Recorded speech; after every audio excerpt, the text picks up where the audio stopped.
Buenas tardes. Damos comienzo al acto en conmemoración del Día Nacional para la Prevención del Suicidio. Agradecemos la presencia de las autoridades nacionales, de los señores legisladores y del público presente. Integran la mesa la presidenta de la Asamblea General, escribana Beatriz Argimón, la presidenta de la Cámara de Representantes, diputada Ana Olivera, el exdiputado Martín Elgue, la directora de la ONG Último Recurso, doctora Silvia Peláez, y la subdirectora de la ONG, licenciada María José Diagosti.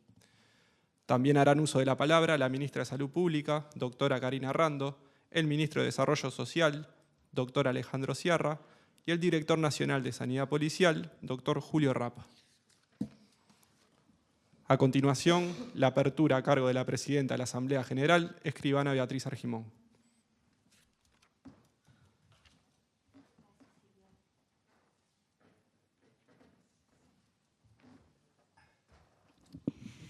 Muy buenas tardes, bienvenidos y bienvenidas a la Casa de la Democracia Uruguaya, autoridades nacionales, autoridades departamentales, amigas, amigos y por supuesto quienes forman parte de la mesa. Agradecerle a Martín Elgue la invitación, a la doctora Silvia Peláez, que hace tiempo que nos conocemos, y por supuesto, el agradecer que este encuentro se haga aquí, en el Parlamento Nacional. Para nosotros, estas instancias tienen más de un punto relevante. En primer lugar, porque nos gusta que las organizaciones no gubernamentales que tienen temas específicos que implican representar a la sociedad civil en ejes temáticos que un día sí y otro también repercuten en el accionar parlamentario, tengan espacios aquí donde debatir, donde encontrarse y donde trasladarnos las experiencias. Pero también por lo que implica este tema que hoy nos convoca. Somos conscientes de la larga trayectoria de la organización no gubernamental Último Recurso, porque históricamente, cuando no era un tema del cual se hablaba, Último Recurso estaba allí, en la primera línea. Así que me parece importante hacer este reconocimiento. Con los años hemos visto cómo institucionalmente se ha ido variando la modalidad de acuerdo a los tiempos de enfrentar estos casos. Compartimos que en el siglo XXI se hable de otra manera. En principio, que se hable, porque durante mucho tiempo se nos aconsejaba que en el tema del suicidio lo mejor, a efectos de evitar efectos repetitivos, digamos, no se hablara. Sin embargo, los tiempos cambian, nos convocan a otras estrategias. Nosotros somos cautelosos, pero nos gusta seguir lo que precisamente quienes saben de los temas nos indican. Entonces, que se hayan empezado a dar las cifras que se tienen, que se hable del tema, que haya campañas específicas sobre este tema, sin lugar a dudas, no es un tema menor, porque esto implica el cambio que nosotros mismos debemos hacer, primero como ciudadanos, porque en estos temas la responsabilidad es de todos nosotros en términos de tender esa mano en momentos difíciles para cualquier compatriota, lo conozcamos o lo no conozcamos.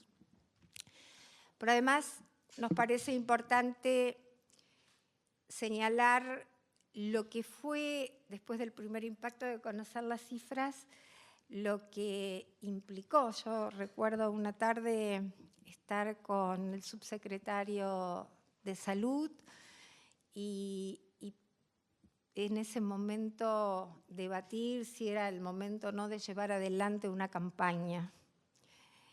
Y por supuesto, todo el mundo indicaba que Uruguay debía transitar ese camino y se hizo. Y la verdad, con el tiempo y en perspectiva histórica, creo que se dio un paso importante. No solo por lo que implica enviar el mensaje, sino lo que implica también el compromiso que nosotros tenemos que asumir. Vuelvo a decir, primero como ciudadanos, y ni que hablar, quienes ejecutan políticas públicas, quienes piensan normas, quienes están en contacto permanente con la ciudadanía. Así que mi presencia hoy, además de darles la bienvenida, es para agradecerles. Agradecerles que estén hoy haciendo este encuentro aquí y, por supuesto, decirles que estamos a las órdenes. En el camino que ustedes realizan hay mucho de experiencia, pero fundamentalmente de conocimiento efectivo. Y eso para nosotros es muy importante. Así que, de corazón, gracias. Y, como siempre, sepan que la Casa de la Democracia Uruguaya es uno de esos espacios donde nos gusta que estos temas se hablen, que estos temas nos convoquen, que nos encuentren juntos y juntas. Muchas gracias.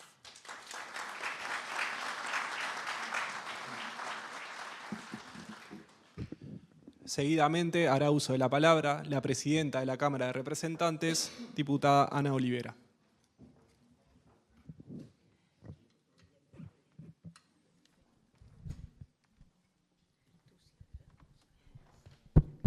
Bueno, muy buenas tardes. Yo les hablo desde acá porque desde ahí atrás no me van a ver.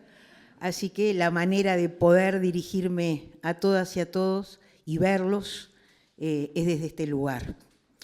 Quiero agradecer a la organización, a la ONG Último Recurso, porque estoy convencida, como lo hicimos, Beatriz, con la última foto hace poquito, que la construcción de la política pública no es solamente de parte del Estado. La política pública se construye en conjunto con las distintas organizaciones sociales.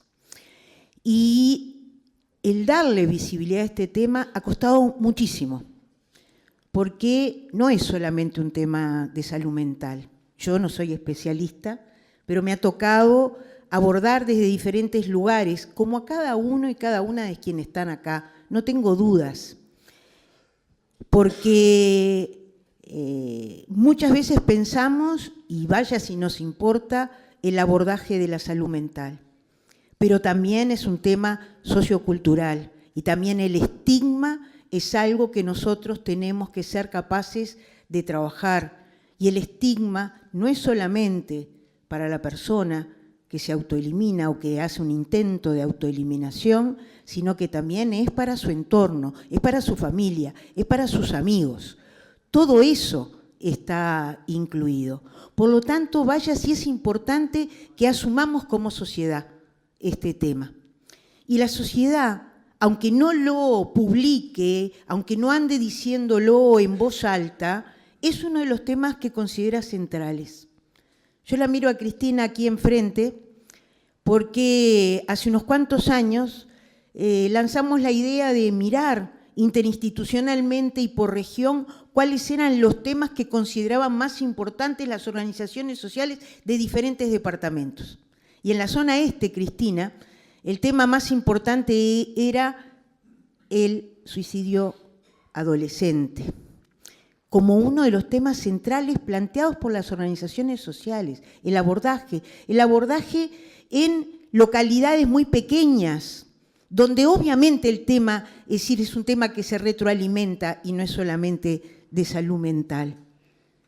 Entonces, el darle visibilidad, que es algo que conversamos, y yo agradezco enormemente a Último Recurso el darnos esta posibilidad de apoyar, de respaldar, de ser caja de resonancia y tratar de salir de aquí con este tema. Conversábamos con ellos de hacer otras cosas después que termine, así como lo de la última foto lo hicimos antes del 17 de julio, después del 17 de julio abordar otras cosas que involucren a los candidatos de todos los partidos. Estuvimos viendo acá en la sala Acuña de Figueroa, o sea, ir viendo cómo este no es un tema que es de la vida privada de las personas, porque ese es un tema, es de las cosas más complejas. Si esto es solamente del individuo y no es del colectivo, es que tenemos un problema. Ahí tenemos un problema.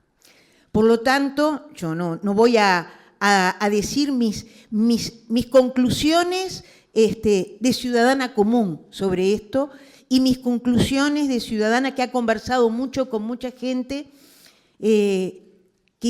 a la que le cuesta expresar esto, a la que tú te enterás como en la última foto, pero mirá, si fulano era mi compañero de clase y recién ahora me entero, porque también la familia en su proceso de sanación tiene la voluntad de manifestarlo, de decirlo, de no ocultarlo, para que esto sirva para otras y para otros. Entonces, quienes van a manifestarnos cuáles son las posibilidades del abordaje de la prevención, del abordaje de la atención, del abordaje de la atención a los sobrevivientes, son ustedes, pero además de todo eso, somos las diferentes instituciones que tenemos que pensar cada una en qué es capaz de aportar. Así que muchas gracias y buen trabajo en esto. Ustedes saben que yo hoy tengo una tarea que es muy realmente que nos llena el corazón, que es el programa Visita tu Parlamento.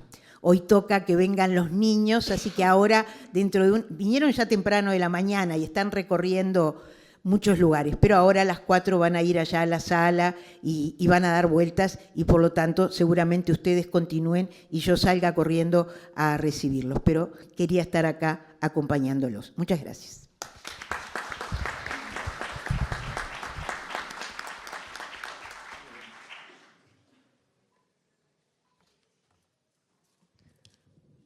Buenas tardes a todos. Queríamos agradecer especialmente la presencia de la Vicepresidenta de la República, Beatriz Argimón, del Presidenta de la Cámara de Representantes, profesora Ana Olivera, de la Ministra de Salud Pública, Karina Rando, del Ministro de Desarrollo Social, Alejandro Sierra, al Director del Hospital Policial, en representación del Ministerio del Interior, al doctor Julio Rapa, y en especial a un luchador de prevención del suicidio que nos hace evocar la frase «por los frutos que de este te reconocerán», el señor Martinelli. Nos honra la presencia de todos y la visibilidad que se le está dando a este tema, a este día, que lo sentimos tan nuestro por ser coautores de la Ley 18.097, Día Nacional para la Prevención del Suicidio. El 17 de julio de cada año se conmemora y se celebra el diálogo entre la sociedad civil y el poder político, gracias a la cual surgió la mencionada ley. Celebramos que Uruguay sea de los únicos países en el mundo en tener un Día Nacional para la Prevención del Suicidio y una ley que lo ampare. Celebramos que la ley fue promovida por unanimidad. Celebramos que todos estos logros hayan sido logrados por una ONG, pero solamente con eso no alcanza. Aún hay mucha desinformación sobre el tema y un largo camino por recorrer. Seguimos atravesados por los mitos, entre los cuales está que no se debe hablar de suicidio.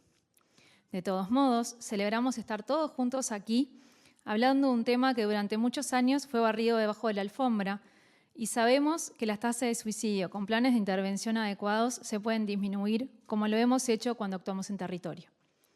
Esperemos que este evento sea un empujón para lograr más cambios. Muchas gracias a todos. Le damos paso a la doctora Karina Rando, Ministra de Salud Pública.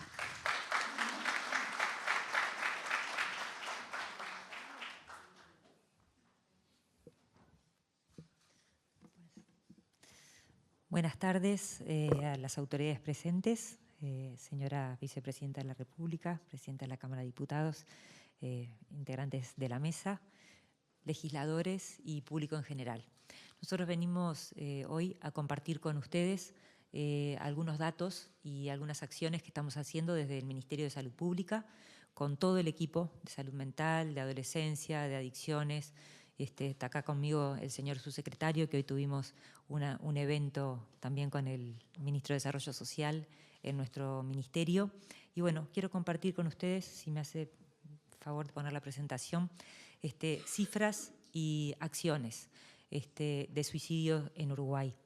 Como podemos ver ahí, tenemos, esa es la tasa de mortalidad por suicidio cada 100.000 habitantes, y como podemos ver, la tasa ha venido aumentando. Pasamos la próxima, que se ve mejor, ahí está. Eso es lo mismo que lo anterior, lo único que lo anterior era en tabla. Acá tenemos una gráfica, se ve una cosa que ya se sabe, ¿no? Que es que en los últimos 10 años ha habido una tendencia lenta, pero constante en el alza. tenemos que en el año 2023 hubo una disminución de la tasa de suicidio de 23,2 a 21,4, que no sabemos si es todavía, no se puede saber si es una tendencia constante o si es un hecho aislado, y tenemos todos la profunda esperanza de que sea en realidad un quiebre de tendencia. Eso es lo que todos quisiéramos, y esperamos profundamente de que sea en realidad el reflejo de todo lo que se ha trabajado desde las ONG, desde el Parlamento, desde el Poder Ejecutivo para este tema. La siguiente. Acá tenemos una diapositiva bien importante, que es la tasa de mortalidad de suicidios diferenciada entre hombres y mujeres. Si bien no pueden ver los números, ven las tendencias. Los suicidios tiene una distribución epidemiológica característicamente masculina. Hasta hace un tiempo el 80% de los suicidios eran de hombres y el 20% en mujeres en nuestro país. Hoy van a ver que cambió un poquito, y si miran el final de esa curva, van a ver que en hombres, que es la línea azul que está arriba, ha habido un descenso. ¿Por qué? Porque este año, como vamos a ver, se suicidaron menos hombres que los años anteriores. La baja de los suicidios se ha dado a expensas de la disminución de los suicidios en hombres. Sin embargo, fíjense la línea violeta, la de abajo, hay un aumento de suicidios en las mujeres. O sea que acá podemos tener un cierto componente de género que podría tener algo que ver y que podría ser una ventana de oportunidad para trabajar, porque se ha visto que algunos de los factores relacionados con el suicidio son la violencia de género y la violencia doméstica. O sea que tenemos que prestar atención a ver si no estamos frente a eso. La siguiente. Acá es lo que le decíamos representado gráficamente. Este año, como dijimos, disminuyó en hombres de un 80% a un 75% de hombres, y de mujeres aumentó de un 20 a un 25%. Si bien sigue la misma tendencia, que es mayor en hombres que en mujeres, tenemos que estar alertas a este cambio. Próxima. Acá tenemos los grupos etarios, que también es otra cosa bien interesante de ver, los grupos etarios en los cuales hay mayor incidencia de suicidios. Y ahí tenemos en el numerito 1, lástima que la pantalla es medio pequeña, pero si ustedes ven los pacientes entre 75 y 79, los pacientes, perdón, de formación profesional de médica, las personas entre 75 y 79 años son las que tienen tasas más altas de suicidio, ahí lo tienen, 39,31, si no veo mal.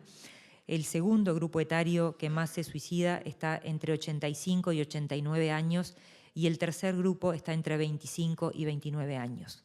Esto difiere un poco de lo que es la tendencia de los intentos de autoeliminación, pero lo que tenemos que ver es que hay que dirigir hacia esos dos grupos etarios, ¿no? Los adultos mayores de 75, y los jóvenes hasta 29 años. Esto justifica una de las políticas que tomó el Ministerio de Salud Pública, que es aumentar la franja etaria para la cual la prestación de salud de asistencia en psicoterapia se pasó de 25 años a 30. La próxima. En esta que viene van a ver los índices cada 100.000 habitantes por grupo etario, y se ve lo mismo que en lo anterior, pero de manera gráfica, ¿no? 75 a 79 años es donde tenemos la incidencia más alta en relación al resto de la población, pero también vemos un pico entre los 85 y 90, y fíjense las tres líneas que hay entre los 20-24, 25-29 y 29 y 34. Tenemos esa gama etaria que también es otra gama importante que hay que abordar. Bien, esto es importante para la realización de políticas públicas. Bueno, ¿por qué es importante saber de qué manera se suicida la gente en cada población? Porque se sabe que una de las formas de prevenirlo es sacar o actuar sobre el arma letal, sobre el elemento letal. Eso es una de las pocas cosas que está probado que resulta para prevenir el suicidio. Por ejemplo, prohibir las armas de fuego. Pero en nuestro país, como el medio más letal, el medio por el cual la mayor parte de la gente se suicida es el ahorcamiento, es muy difícil combatirlo desde ese punto de vista, porque las medidas para realizar el suicidio de esa manera son imposibles de prever, porque son medios que están al alcance de cualquier ciudadano. El segundo punto, que es el disparo de armas de fuego, es bien interesante porque en los países en los que el arma de fuego está habilitada, es corriente, es mucho mayor el suicidio por arma de fuego. Inclusive se ha visto que en los policías que utilizan armas de fuego, la incidencia de suicidio es más alta por arma de fuego que por ahorcamiento. Entonces, una de las cosas que se hace en algunos países es quitarle el arma de fuego. Inclusive lo hacen el fin de semana, cuando no están de servicio. Entonces, quitarle el arma de fuego a los policías durante el fin de semana. Eso, bueno, es una cosa que acá es muy difícil de implementar por la situación que hay de que a veces los policías trabajan el fin de semana y demás, pero bueno, es algo para comentar que es bien interesante, ¿no? Que es difícil de abordar en nuestro país el suicidio por ahorcamiento. Próximo, por favor. Acá tenemos la distribución territorial. Hoy hablábamos de eso, que tuvimos la comisión, estuvimos en comisión de diputados. Hoy en día tenemos estos 3 primeros departamentos que van a la cabeza de la incidencia de suicidios: La Valleja, Rocha y Paysandú, después Durazno. Pero esto no es para estigmatizar. El año pasado eran otros y vemos que van rotando según el año. Es decir, es variable en qué lugar del país se da la mayor incidencia de suicidios. Es verdad que hay algunos departamentos en los que en general se ven menos suicidios que en otros, por ejemplo, en Flores. Pero aquellos que van a la cabeza van variando. En un momento fue 33, y ahora tenemos La Valleja, pero hay que estar atentos en todos los departamentos. No podemos bajar los brazos o desatender ningún departamento porque esto es variable. En cuanto a los intentos de autoeliminación, es bien importante saber que en Uruguay no se tenían datos de los intentos de autoeliminación hasta la creación de la base de datos de intentos de autoeliminación que se realizó en el Ministerio de Salud Pública. Es bien importante porque una cosa es tener los datos internacionales, y vamos a ver que en nuestro país coincide con los datos internacionales, pero otra cosa es realmente tener los datos y decir, bueno, sí, tenemos los datos y podemos comprobar que coincide con lo que son las estadísticas internacionales. Hoy en día tenemos esta herramienta muy valiosa que es las cifras, que es el registro de los intentos de autoeliminación, que nos permite ver las cifras.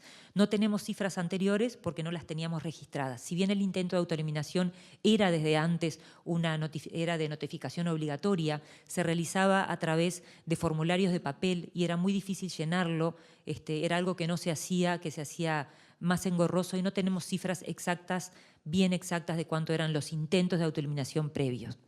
Si podemos ver acá en esta gráfica, lo que muestra es que no se sabe por qué, pero como pasa a nivel del mundo, hay un aumento en marzo y un discreto aumento de la curva en los últimos meses del año, que es lo mismo que vemos acá de lo que hay en la literatura internacional. Y después lo otro que quiero que vean de esta diapositiva es que los intentos de autoeliminación registrados desde la creación de la base de datos son 4.754, es decir, es un número realmente muy importante, son 137 intentos cada 100.000 habitantes por año. Y acá tenemos la epidemiología de los intentos de autoeliminación, que como ya se sabía a nivel internacional, pero ahora lo comprobamos y lo tenemos en nuestro país, es mucho más frecuente en mujeres que en hombres. La gráfica, la parte azul, indica lo que es en mujeres y el intento de autoeliminación en hombres es lo que está en amarillo. Y eso se debe un poco a lo que dicen los expertos, es que se debe a que los hombres habitualmente utilizan métodos más violentos y son más violentos para realizarlo. Por lo tanto, los intentos habitualmente culminan con el fallecimiento de la persona, mientras que las mujeres utilizan métodos menos violentos, como es la ingesta de medicamentos. Entonces, la mayoría terminan en intentos y no realmente en fallecimientos. Un poquito iría por eso, por el método que utilizan. Acá tenemos un registro bien interesante. Fíjense la diferencia que hay entre lo que es los grupos etarios de intentos de autoeliminación a lo que eran los grupos etarios de suicidios. Los grupos etarios de suicidio eran más que nada los adultos mayores y los jóvenes. Acá tenemos el grupo más alto de intentos de autoeliminación entre los 15 y 19 años. Esto realmente es para abrir los ojos, ¿no? Tenemos una juventud que a partir de los 15 años tenemos el mayor incidencia de intentos de autoeliminación y seguido por, como ven ahí, una gráfica descendente. Es decir, hay que focalizarse en los intentos de eliminación en la juventud, Por eso nosotros desde el Ministerio de Salud Pública, un programa que promovemos y que nos parece que es fundamental para esto es el programa Familias Fuertes. El programa Familias Fuertes, que muchos de ustedes ya lo conocerán, es un programa que fomenta la comunicación entre los adolescentes entre 10 y 14 años y fomenta la comunicación con el adulto responsable, que puede ser parte de la familia, del núcleo familiar, ya sea padre, madre, abuelo, tío, hermano en algunos casos, y se ha visto que es uno de los programas, que es un programa que no lo inventamos nosotros, que en realidad hicimos una adaptación de la OPS a Uruguay, y se ha visto que es uno de los programas que más incide en la toma de decisiones de conductas de riesgo, es decir, más incide en la prevención de adicciones y en la prevención de conductas de autoagresión. O sea que eso es bien importante de anotarlo. La próxima, por favor. Acá tenemos el número de registros de intentos de autoeliminación con intentos de autoeliminación previos. Es simplemente el número. No tiene mayor. La próxima, por favor. Acá tenemos registros de intentos de autoeliminación según el principal método utilizado y van a ver que es totalmente diferente a lo que vimos en el suicidio, ¿no? El método más utilizado es el medicamento. El medicamento, seguido después por el resto, pero realmente bastante lejos. ¿Qué nos importa acá? Nos importa que al tener un registro ahora, vamos a saber qué medicamentos son los que más se usan. Entonces ahí vamos a saber qué medicamentos son los que hay que tener más control, porque dijimos que si actuamos sobre ese factor, que es el factor de intento de autoeliminación y el factor causal, eso genera impacto en el resultado. Por lo tanto, nuestro próximo paso es desmenuzar cuáles son los medicamentos con los cuales nuestros jóvenes hacen los intentos de autoeliminación. La próxima, por favor. Bueno, y ahora lo último, y es cortito para no quitarles mucho tiempo, las líneas de acción de prevención del suicidio del Ministerio de Salud Pública, que han sido muchas, han sido desde hace varios años, desde antes de que yo asumiera como ministra de Salud Pública. El señor subsecretario ya había comenzado a trabajar esto con el doctor Salinas y hoy en día seguimos trabajando muy fuerte con el presupuesto adicional que se nos dio en la ley de presupuesto el año pasado. Próxima. Uno es el Sistema Nacional de Registros de Intentos de Autoeliminación, que ya lo mencioné. Es realmente un hito a nivel nacional. En el año 2002 se pone en funcionamiento y en realidad tenemos algunas características de este sistema que son únicos a nivel mundial. Uno es que sea nacional. Hay solamente otro país en el mundo conocido, por lo menos por nosotros y por Irlanda, que tenga un sistema de registros de intento de eliminación que sea a nivel nacional.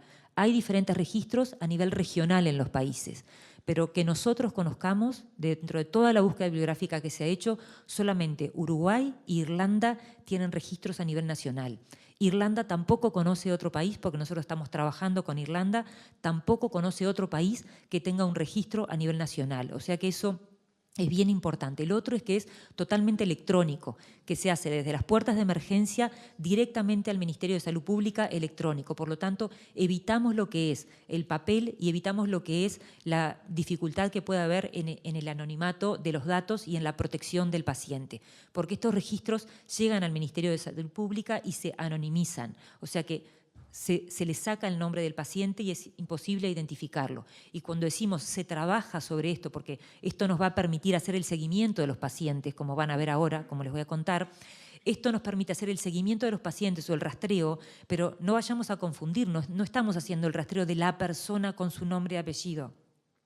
Eso no sería correcto desde el punto de vista médico, porque estaríamos violando el anonimato. Acá tenemos un seguimiento que se hace al prestador de salud a ver si esa persona realizó el protocolo que está marcado por el Ministerio de Salud Pública para toda persona que realiza un intento de autoeliminación. De ahí la importancia de esto. Acá está, este es el Sistema Nacional de Registros, es muy amigable, es un sistema que permite un intercambio con otros sistemas de informáticos del Ministerio de Salud Pública. Es un sistema que se hizo en colaboración con la OPS y con la OMS. Y bueno, y tiene todas esas características que les dije. Además tiene tenemos trabajando en los datos al nodo de inteligencia sanitaria, al NISU, que es justamente una plataforma en la cual estamos trabajando en cooperación con diferentes países de América Latina, con la OMS y la OPS, para analizar datos y sacar datos que sean útiles para la planificación de políticas de salud. La próxima. Bueno, otro es el plan de prestaciones de salud mental.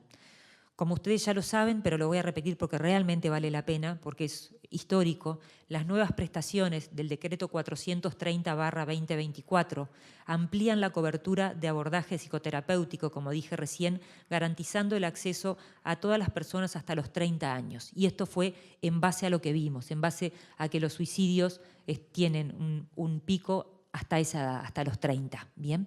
Después la disminución del copago para aquellas personas que realizan intentos de autoeliminación. Gracias a esa base de datos se vio que la causa más frecuente por la cual el paciente no seguía el tratamiento después de hacer un intento de autoeliminación era porque no podía pagar los tickets que salían 400 pesos de cada psicoterapia más el ticket del antidepresivo.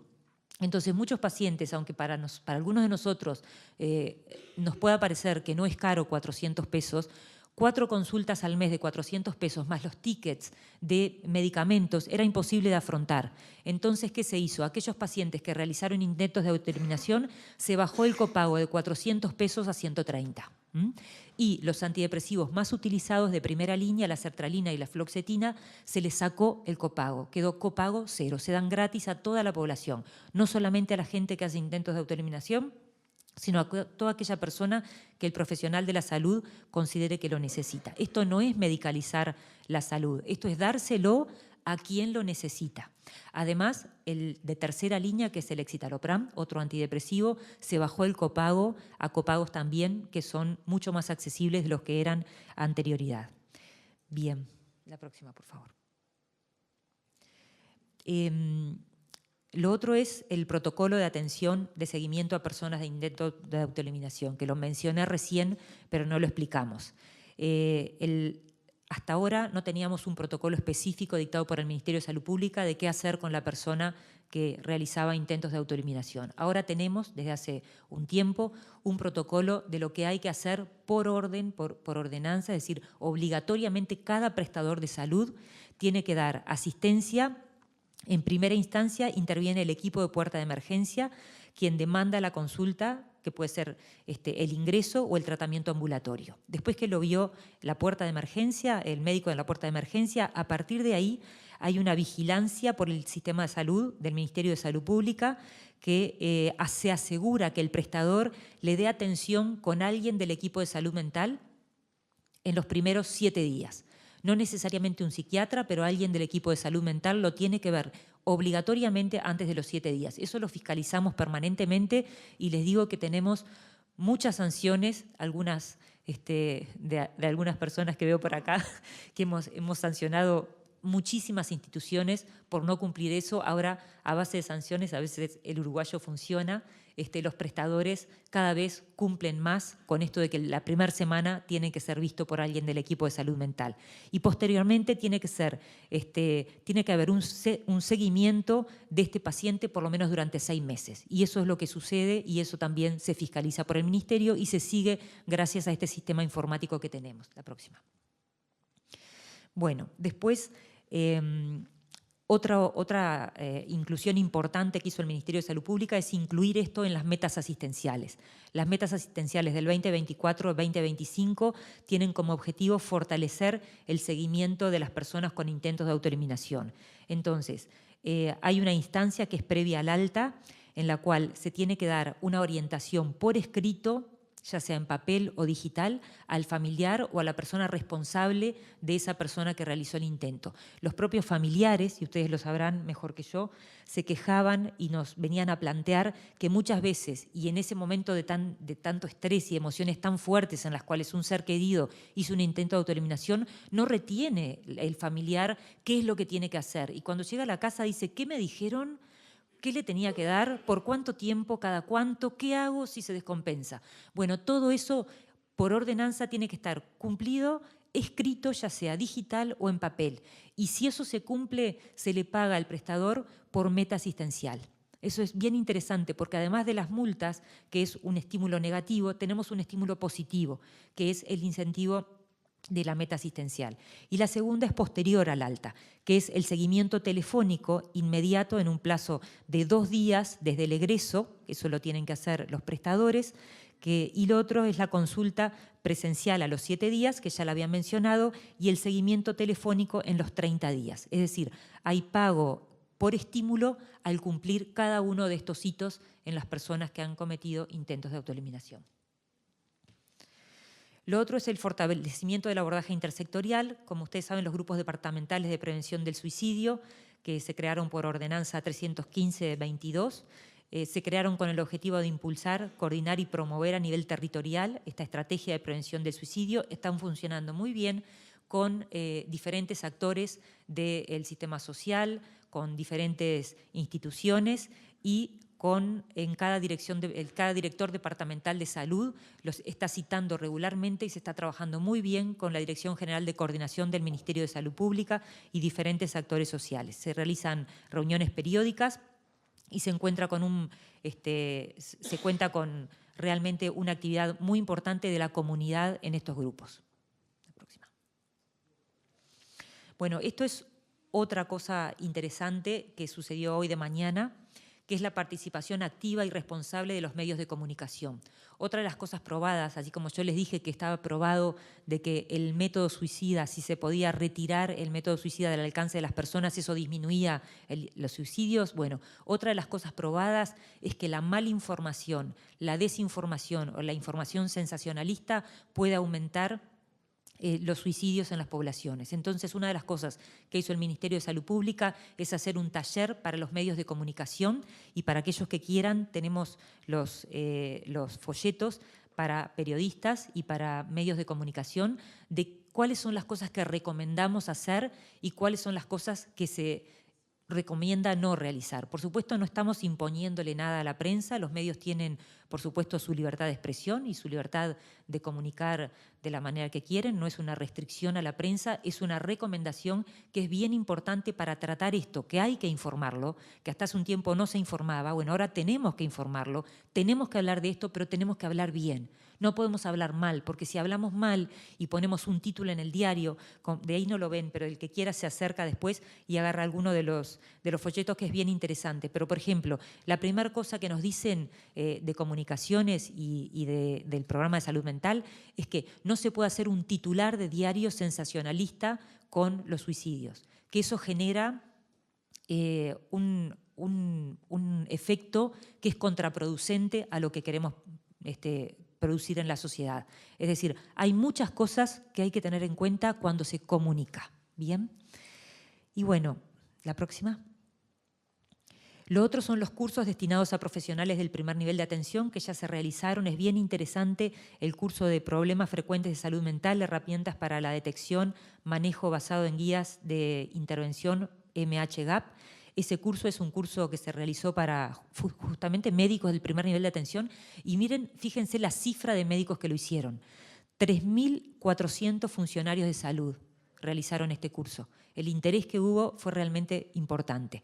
Y después, en el 2024, se lanzó otro curso que es Prevención de Autolesiones y Suicidio, que se realizó este año y que lo realizaron y lo culminaron más de 1.600 profesionales de la salud. No psiquiatras ni psicólogos, en general estos son profesionales de la salud del primer nivel de atención y también hay para gatekeepers. Sí, esa es la próxima diapositiva, la que hicieron ustedes. Bien, también, además de profesionales de salud, se capacitan referentes comunitarios. Y acá no voy a hablar mucho porque bueno, hay un proyecto a escala nacional,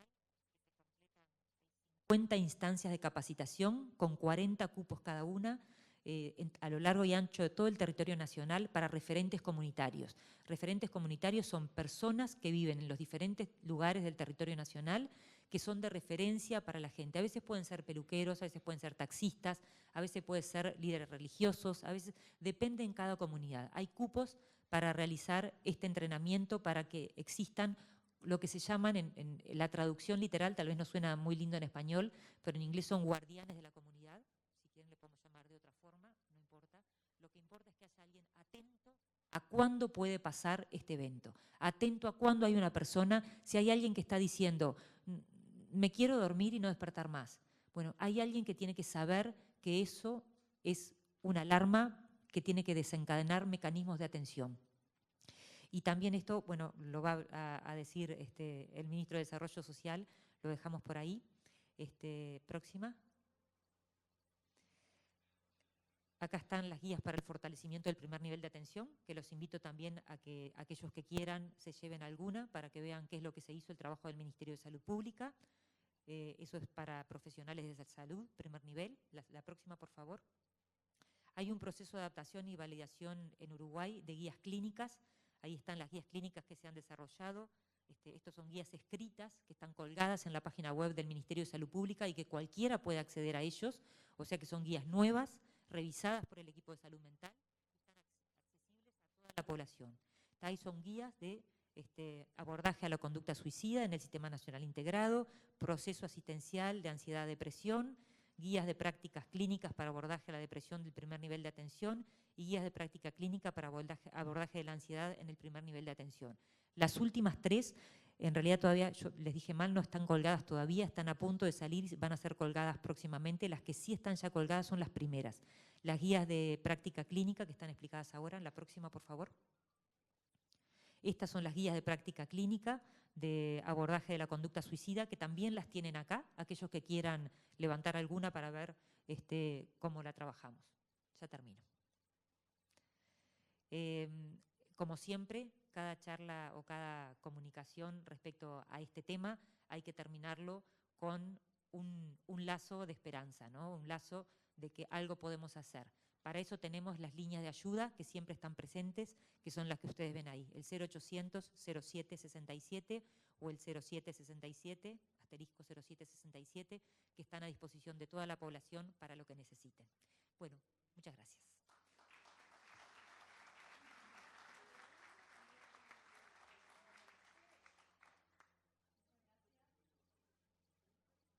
Paso la palabra al Ministro de Desarrollo Social, doctor Alejandro Sierra.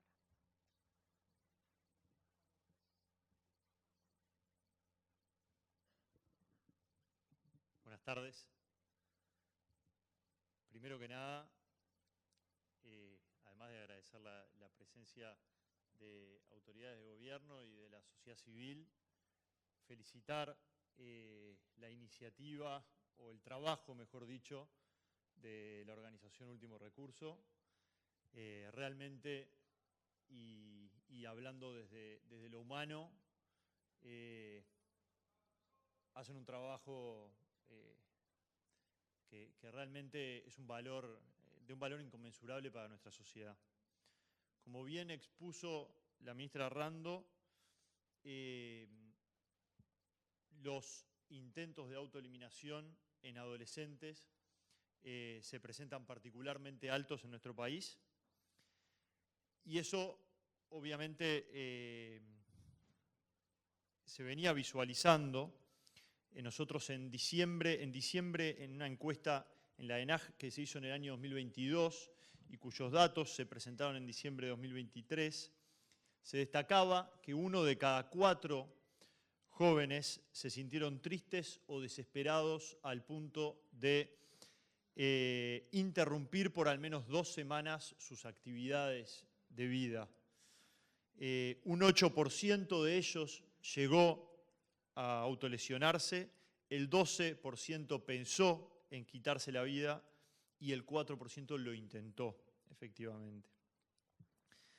Y alarmaban en el hecho de que desde 2013 hasta 2022 se mostraba un crecimiento de la situación de tristeza y desesperación que viven los jóvenes. Entonces, desde el Ministerio de Desarrollo Social, en lo que a nosotros nos respecta, y entendiendo el tema de la salud mental no solo como una cuestión de salud clínica, sino también como una cuestión social, iniciamos también distintas actividades, distintos programas, y desde el inicio de este periodo se viene trabajando el tema en conjunto con el MSP, pero también con INAU, con ANEP, con la Junta Nacional de Drogas, con el Ministerio de Educación y Cultura, con el INISA, con ACE, con la Secretaría Nacional de Deporte, con UNICEF y con UNFPA.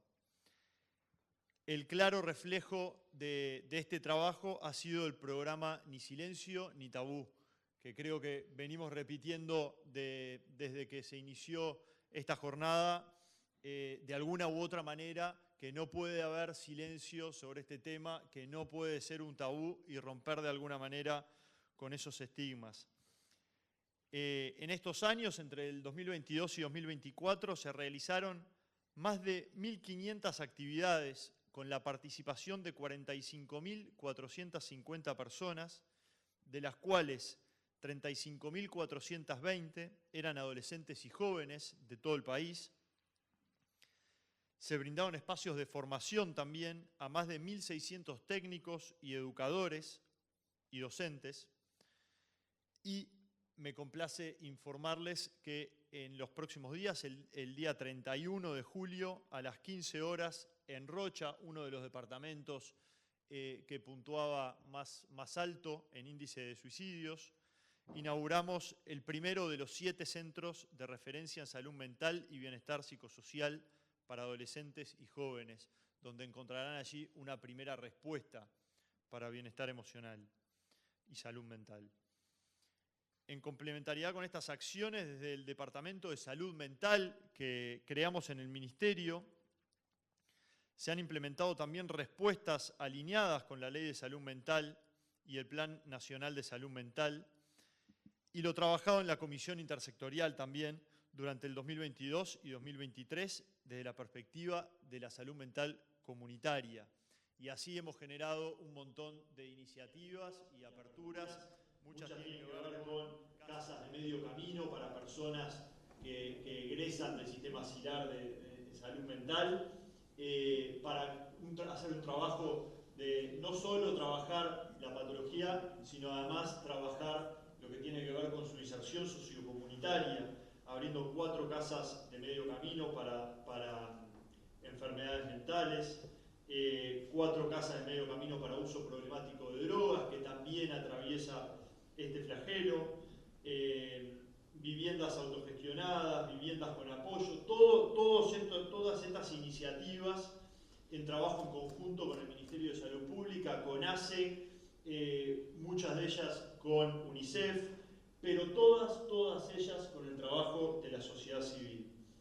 Entonces, para no alargar en cuanto a las iniciativas y a los distintos tipos de foco que pusimos en los distintos dispositivos, simplemente mi intención hoy era transmitir a la sociedad civil que como Ministerio de Desarrollo Social estamos y estaremos siempre disponibles para trabajar en conjunto, para ofrecer y recibir información, y que obviamente admiramos el trabajo que realizamos. Muchas gracias.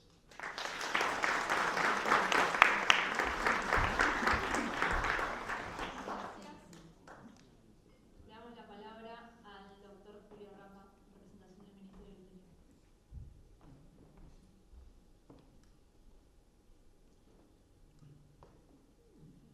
Bueno, muy buenas tardes para todos. Agradecemos enormemente la posibilidad de tener una participación en esta mesa, en especial a la ONG Último Recurso, a todos los legisladores y autoridades presentes, al público en general. Y bueno, para mí es un honor hoy estar representando nada más ni nada menos que al Ministerio del Interior a través de la Dirección Nacional de Sanidad Policial, en un tema que no solo nos compete por nuestra función, sino que nos preocupa y nos ocupa enormemente. Tenemos una pequeña presentación que mucho se va a superponer en varios aspectos con la ya presentada por la ministra Rando, por lo tanto vamos a darle un poquito de velocidad, por favor, en la siguiente. Ni que hablar cosas conocidas, de que es multifactorial, que tiene distintos impactos, pero sobre todo hay 3 o 4 características especiales del suicidio de la policía que quiero señalar. Sobre todo que la población policial es una población especial, referido a que tiene determinadas características muy distintas a otros y que es una subpoblación dentro de la población general. Como igualmente podemos encontrar otras subpoblaciones, agregadas por rubro de actividad, nivel económico, nivel social, religioso y de distinta índole. Y esto es muy importante al momento de entender o intentar buscar soluciones para este problema. La siguiente, por favor. Obviamente también nosotros, y como se dijo anteriormente, es un tema que apoyamos que se difunda, que se hable en el nivel que debe hacerse y con las características que debe hacerse. Y lo primero que tenemos que hacer, y fue lo que nosotros nos propusimos, es tener información.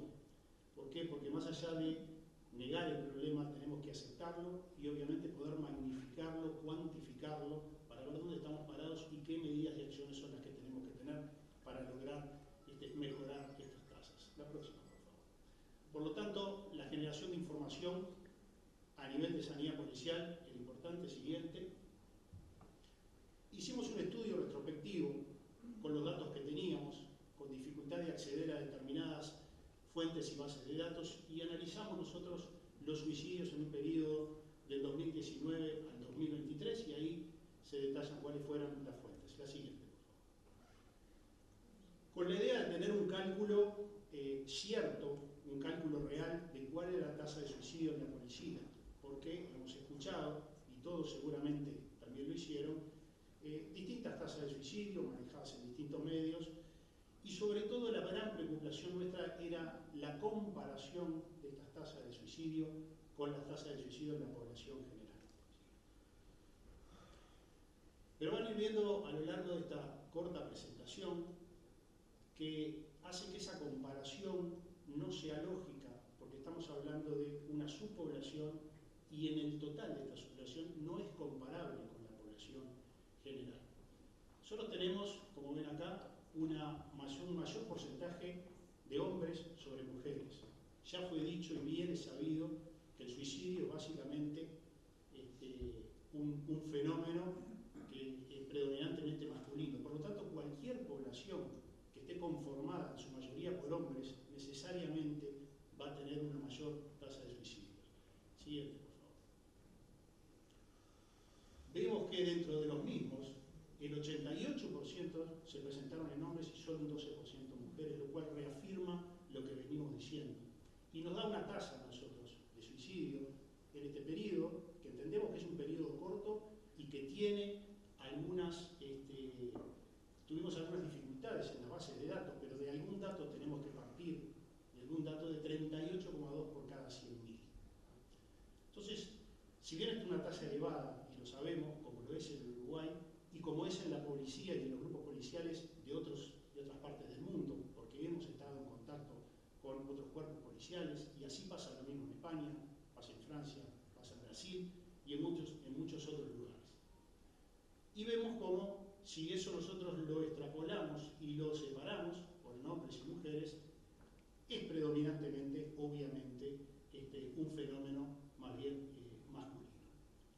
Y esa tasa que nosotros tenemos, siguiendo un poco lo que veníamos diciendo antes, que esto es una subpoblación, también podemos seguramente en la población general encontrar subpoblaciones que tengan tasas similares, como ya fue mencionado anteriormente. La siguiente.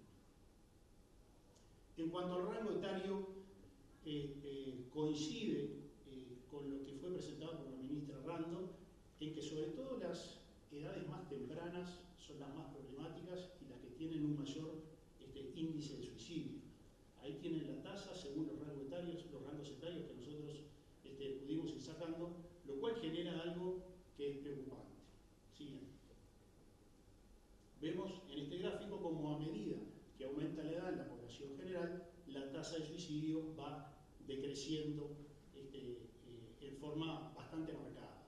Y esto ya es un elemento que a nosotros nos debe hacer pensar y nos tiene que hacer buscar las causas o posibles explicaciones que lleven a esto, más allá de los múltiples factores que sabemos que afectan a una persona cuando toma esta decisión. Siguiente. Y acá hay una de las explicaciones que, a nuestro entender y probablemente en forma empírica, puedan explicar parte de este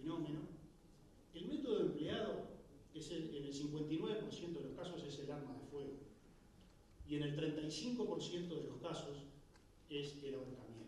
Un poquito a la inversa de lo que pasa en la población general, que el ahorcamiento es el primero, el arma de fuego el segundo.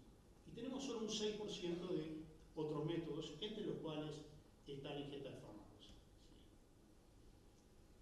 Antes de entrar a la siguiente, por favor.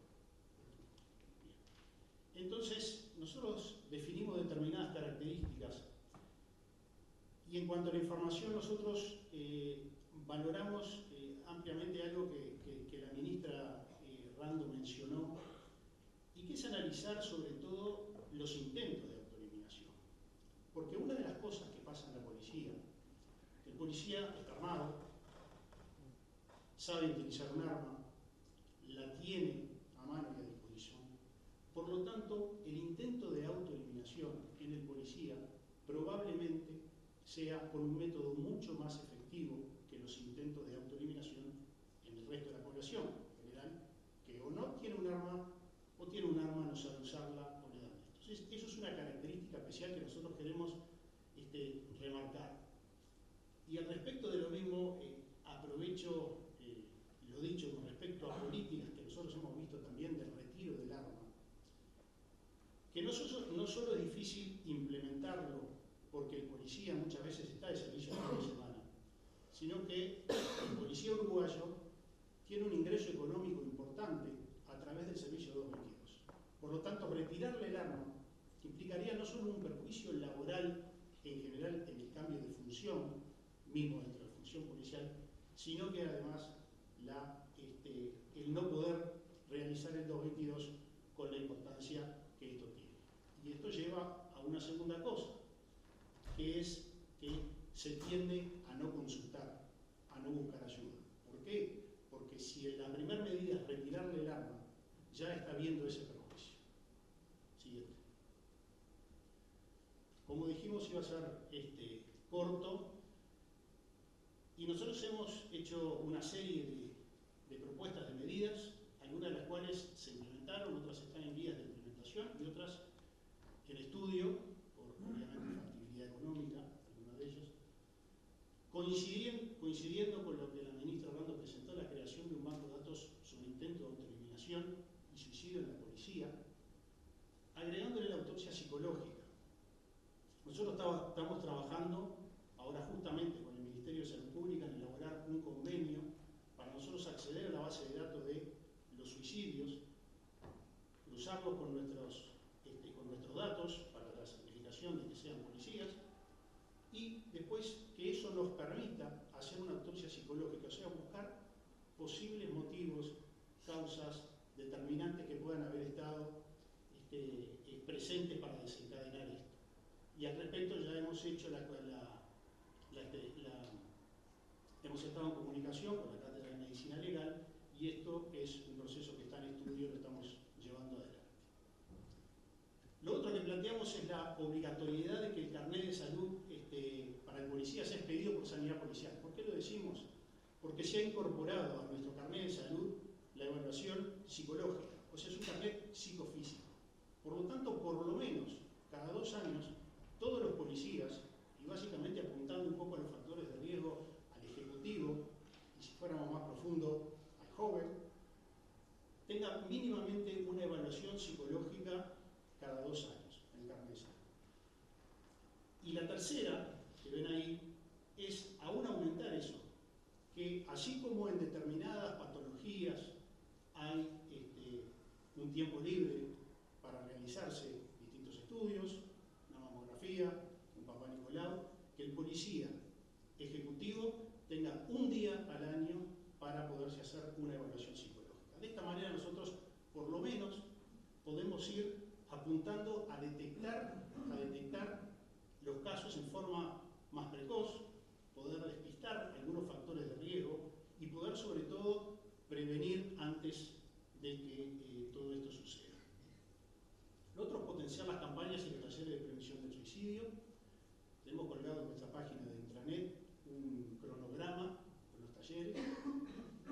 Estamos en julio, de acá a fin de año deben quedar unos 250 talleres por realizar, con cronograma a nivel de todo el país, que se realizan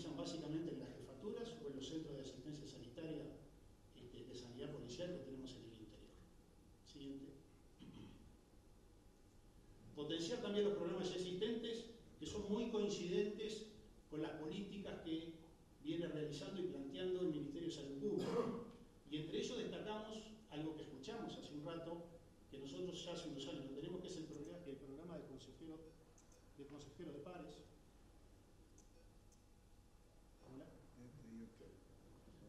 El programa de consejero de pares, que no es nada más ni nada menos que detectar personas que tienen cierta capacidad de liderazgo o de injerencia sobre los demás.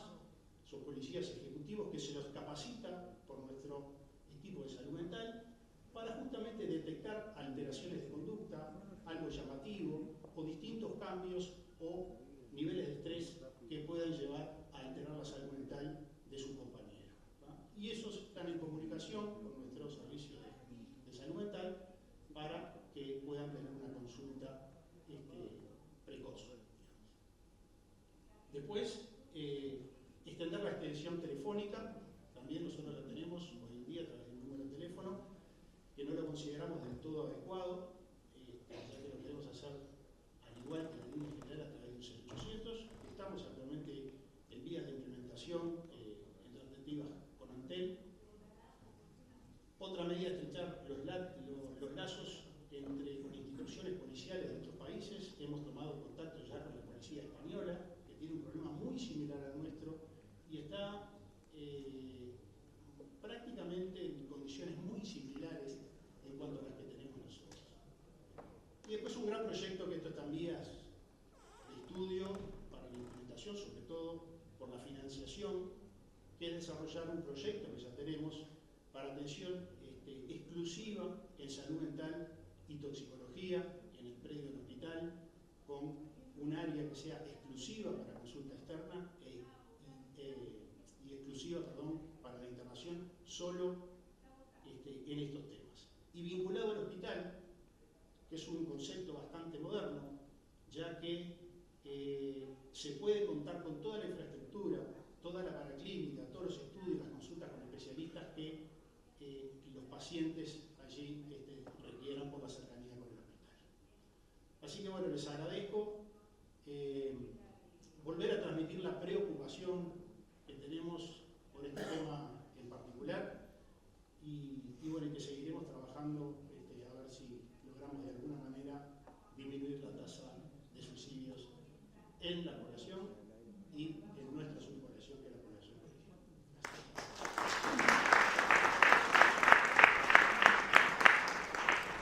Gracias.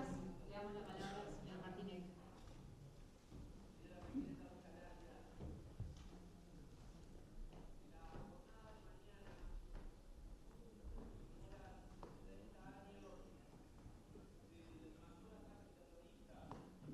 Buenas tardes. Antes que nada, agradecer a las autoridades nacionales y departamentales que están presentes, a los amigos de la prensa, al público en general y particularmente a Sabrina y Majo de Último Recurso, que un año más me hicieron parte de esta conmemoración para hablar un poquito del tema del suicidio.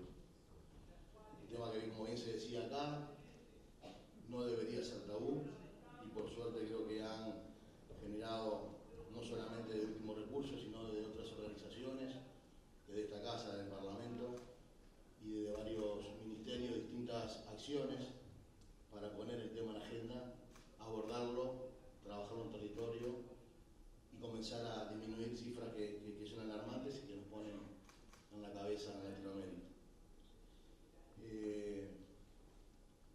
Destacar a su vez, cuando hace un mes Silvia y Majo me llaman para empezar a preparar la jornada de hoy, para invitarme a participar de la misma, enseguida me pongo en contacto con Ana Olivera, que lamentablemente se tuvo que ir, pero bueno que hable de ella, su ausencia, así que como hay otros integrantes y amigos de Amplio, me harán llegar el mensaje. Y quiero detenerme en este punto porque no es menor. Enseguida Ana se puso a disposición, generamos una reunión con la gente de Último Recurso, y acá la importancia de que ideológicamente y filosóficamente con Ana nos separan una vida. sin embargo, y es bueno que este tema recaiga acá en el Parlamento, hay temas que nos tienen que unir más allá de banderas políticas y no deberíamos, y por suerte no se ha hecho, partidizar o poner una cara ideológica a un tema tan sensible como es el suicidio y trabajar en la prevención del mismo. Así que quiero reconocer en Ana Olivera la predisposición y la apertura que tuvo para poder tratar el tema en clave de política de Estado y de trabajar por el bien mayor. Me toca a mí, me pidieron Silvia y Ana que informe y comente. Hoy por suerte también tenemos presidenciables que se hicieron presentes y hay representantes de todos los partidos políticos con representación parlamentaria que último recurso les hará entrega una carpeta, ahora apenas terminemos, en donde hay algunas propuestas para que cada partido y cada equipo técnico de las distintas candidaturas examinen, estudien, vean la posibilidad de incorporar en los planes de gobierno temas puntuales y específicos que tienen que ver con la prevención del suicidio. Hay 3 temas macro que rápidamente los voy a leer, que es incluir la suicidología en la currícula de determinadas materias de estudio, trabajo en prevención con grupos de sobrevivientes. Los sobrevivientes de suicidio son aquellos que perdieron por suicidio a alguien significativo y se convierten en un grupo de riesgo. Y la difusión y multiplicación en todo el país de los centros diurnos de salud mental con tratamiento de la conducta de riesgo de suicidio. Estos 3 ejes, con una explicación mucho más profunda, se le va a hacer entrega entonces a cada representante de los partidos políticos para que lo tengan en cuenta y a la hora del armado del plan de gobierno puedan incluir en sus propuestas lo antedicho. A mí me pidieron que ganara unos 7 minutos y me voy a limitar y voy a ser así muy respetuoso con el tiempo dado, así que voy a demorar menos de 7 minutos. Pero sí quiero hacer una reflexión y compartirla con ustedes. Hoy no estoy acá en calidad de integrante de esta casa o de legislador que tuve la suerte de ocupar una banca aquí, sino que como integrante del colectivo de los sobrevivientes, que tuvimos, el destino nos hizo vivir una circunstancia que nos puso la vida por delante y entramos en ese colectivo. Y quería hacer y volver a retocar el tema de la prevención, algo que el año pasado hice referencia, pero quiero profundizar aún más, sobre todo de cara a que el año que viene comenzará una nueva legislatura, un nuevo gobierno, independientemente de quién le toque dirigir los destinos del país. Creo que acá hay un punto a atender, gane quien gane, sea quien sea, y quería mi reflexión más apuntada a este tema. La prevención se refiere a las acciones tomadas después de un suicidio con el fin de ayudar a los sobrevivientes a enfrentar la pérdida, prevenir futuros suicidios y fomentar la salud mental. Es un área crítica que aborda el impacto de una pérdida por suicidio y busca minimizar sus efectos secundarios. El papel del Estado en el trabajo de prevención es un tema de vital importancia y profunda sensibilidad. La pérdida por suicidio es una de las experiencias más devastadoras que una persona puede enfrentar. El impacto emocional, social es inmenso y las cicatrices que dejan los sobrevivientes son profundas y duraderas. En este contexto, la prevención se erige como un pilar fundamental en la estrategia de salud pública y es aquí donde, a nuestro juicio, sin creernos los dueños de la verdad, el Estado debe jugar un papel central y activo en un futuro inmediato. Los sobrevivientes, que aquí hay varios, entre los cuales me incluyo, que así lo necesiten, deberían poder contar con un sistema de apoyo integral que incluya el acceso a servicios de salud mental de calidad, terapia psicológica, grupos de apoyo y recursos educativos. Deberíamos ser capaces de poder garantizar que estos servicios estén disponibles y sean accesibles para todos, sin importar incluso la ubicación geográfica. La prevención no solo se enfoca en el presente, sino que también mira hacia el futuro. Al abordar de manera proactiva los factores de riesgo y proporcionar el apoyo necesario a los sobrevivientes, se pueden prevenir futuros suicidios se reduce el estigma que este tema genera y se fomenta un ambiente donde las personas se sientan más seguras y apoyadas para hablar sobre sus experiencias y buscar ayuda. Creemos fundamental que el Estado desarrolle políticas y normativas que respalden el trabajo de convención. El Estado debe asegurarse que los profesionales de la salud, educadores, líderes comunitarios y otros actores claves reciban la formación y capacitación adecuada en convención. Y ahí un poco está atado en las propuestas que desde Último Recurso se le hizo llegar a los partidos políticos. Esto garantiza que estén preparados para ofrecer el apoyo necesario y responder de manera efectiva en momentos de crisis.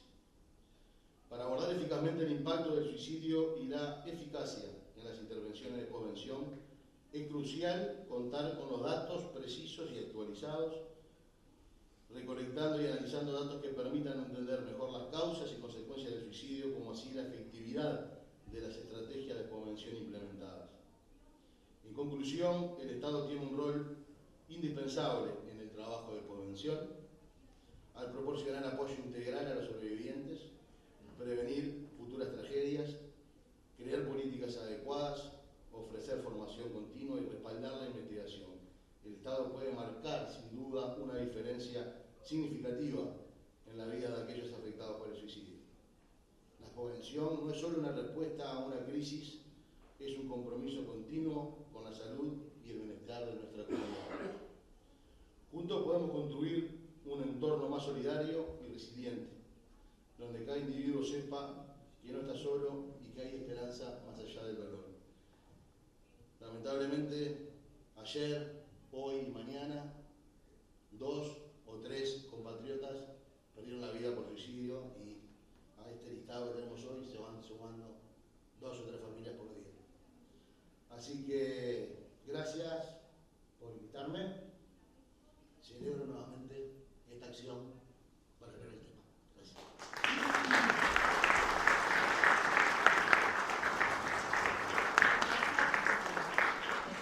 Paso la palabra a la doctora Silvia Peláez. Buenas tardes. Muchas gracias a las autoridades, los presentes y los que ya se retiraron, a los compañeros de mesa, a los presidenciables que van a tener el honor de llevarse recién parida esta propuesta. Los que no sean propiamente dichos se lo entregarán a su presidenciable y los otros se lo llevarán para hablarlo. Bueno, aquí se dio a luz esta ley por unanimidad, por decisión republicana. Por eso lo quiero destacar, porque esta casa es una casa de una república que tiene forma de corazón. Y hoy ese espíritu republicano se revive, porque hoy volvemos a estar juntos, la sociedad civil, los representantes de diversos partidos políticos y todos de distintas camisetas, ¿no? O no todos tenemos la misma camiseta acá. Sin embargo, andamos, como es el Uruguay, algo que espero que nunca falle, mezclados, sentados uno al lado del otro, pudiendo evitar que se forme realmente una grieta. Y bueno, y acá, en esta casa de esta república de forma de corazón, acá se premia a quien las 24 horas cuidan con amor y excelencia a sus compañeros. Y ese servicio, modelo en el Uruguay y en el mundo también, porque lo hemos podido cotejar, es el servicio de medicina laboral de UTE. Luego de que les entreguemos el premio a ese servicio que tanto admiramos y que tanto agradecemos y que debería ser, yo digo, siempre le digo cuando trabajo con ellos, debería ser replicado y debería ser publicitado, porque a veces hay cosas de nuestra república que no sabemos. Bueno, esta es una y hoy la queremos distinguir. Y bueno, luego de que entreguemos ese premio, vamos a entregar a los presidenciables o a sus representantes las sugerencias, interesante el que les hablaba Martín. Y bueno, y ahora solicitamos a nuestro Francisquito de Oro 2023, y pongo nombre, post como si estuviera dando el Oscar, a nuestro amigo y solidario Martín Elgue, que como si fuera que entrega una antorcha olímpica, le entregue a la doctora Emma Cabacho, y pido que por respeto y gratitud a este equipo incansable de UTE nos pongamos todos de pie.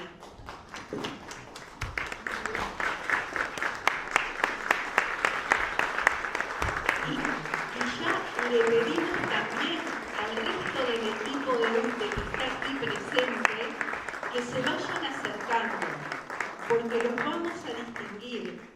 Queremos tener adelante el equipo que ilumina a los compañeros de ellos, que son los que todos los días nos dan la luz. Muchísimas gracias y felicitaciones.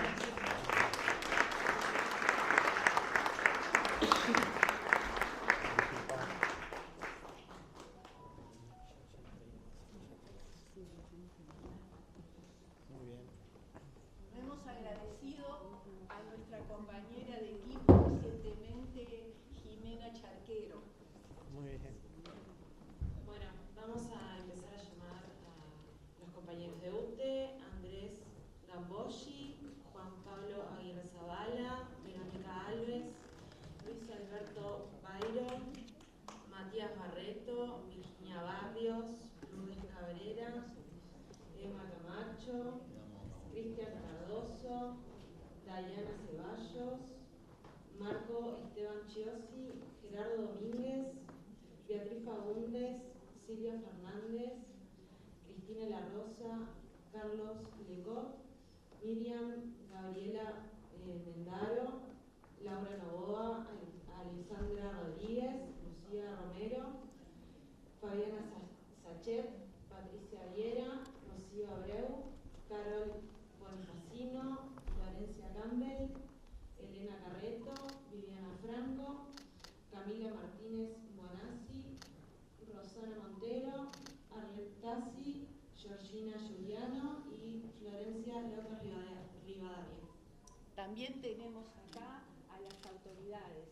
Por favor, la presidenta de UTE, la directora de UTE y otras autoridades que tampoco aparecen nunca porque siempre dan la cara los trabajadores, pero que están detrás surciendo para que esto suceda y que hoy los quisieron acompañar.